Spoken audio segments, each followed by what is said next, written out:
Tamil Nadu டெம்பிள்.net channel பார்வையாளர்களுக்கு வணக்கம். நம்ம சேனலை முதல் முறையாக பார்க்குறீங்கன்னா மறக்காம சப்ஸ்கிரைப் பண்ணிக்கோங்க. ஆன்மீகம் சம்பந்தமான பல வீடியோக்களை உங்களுக்காக தொடர்ந்து பதிவு பண்ணிட்டு வரோம். சரி, வாங்க இன்னைக்கு வீடியோக்குள்ளே போகலாம். 2026 திருச்சி சமயபுரம் மாரியம்மன் பச்சை பட்டினி விரதம் எப்பொழுது ஆரம்பமாக உள்ளது? இது குறித்த விவரங்களை நம்ம இப்போ பார்க்கலாம்.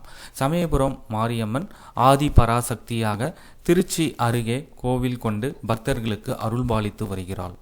கருவறையில் இருக்கும் அம்மன் சிலை சுதை சிற்பம் என்பதால் இங்கு அபிஷேகங்கள் நடத்தப்படுவது கிடையாது. பலவிதமான நோய்கள், குறிப்பாக அம்மை நோயால் பாதிக்கப்பட்டவர்களை குணப்படுத்தும் ஸ்தலமாக சமயபுரம் ஸ்தலம் விளங்குகிறது.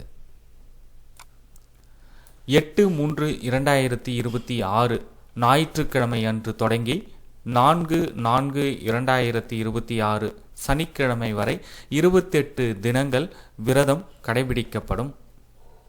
இந்த தகவலை உங்களுடைய நண்பர்கள் அனைவருக்கும் தெரியப்படுத்துங்க. நன்றி, வணக்கம்.